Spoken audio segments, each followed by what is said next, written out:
இந்த கியூட்டான பவுல்ஸ்லாம் நானே பண்ணி பெயிண்ட் பண்ணது. இது பண்ணது என்னமோ 2 மாசத்துக்கு முன்னாடி தான். ஒயிட் கலர் பவுடர் இருக்குல்ல, பிளாஸ்டர் ஆஃப் பாரிஸ். அத வச்சு தான் ஒரு மவுல்ல ஊத்தி எடுத்துட்டேன். ஆனா பெயிண்ட் பண்ணது இன்னைக்கு மார்னிங் தான். பட் பண்ணும்போதே நெனச்சுட்டேன். இதுக்கு பெயிண்ட் அடிச்சா கண்டிப்பா பிங்க் கலர் தான்னு. இன்னைக்கு காலையில எந்திரிச்ச உடனே கொஞ்சம் ஃப்ரெஷ்ஷா இருந்துச்சா, அப்படியே என் திங்ஸ் எல்லாம் தூக்கிட்டு மொட்ட மாடி போயிட்டேன். ரொம்ப நிம்மதியா இருந்துச்சு. Love, laugh, live. இந்த கான்செப்ட்ல தான் பெயிண்ட் அடிக்கணும்னு பண்ணேன். வெட் பண்ணிட்டு தண்ணி இல்லாம தான் ஃபுல்லாவே அடிச்சுட்டேன். டக்குன்னு முடிஞ்சிருச்சு. பட் பேர்ட் சவுண்ட்ஸோடலாம் சேர்ந்து ரொம்ப அமைதியா இருந்துச்சு அன்னைக்கு காலையில.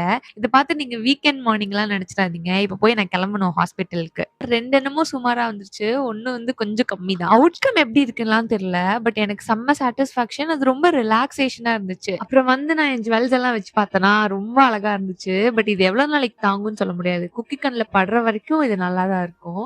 நான் மார்னிங் பெர்சன்னால எனக்கு இந்த காலையில எந்திரிச்சு இதெல்லாம் பண்ண புடிச்சிருக்கு. நைட் பெர்சன்னா எப்படின்னு தெரியல. நீங்க மார்னிங் பெர்சனா, நைட் பெர்சனான்னு கமெண்ட்ல சொல்லுங்க. If you like my video, do like and subscribe. Bye bye.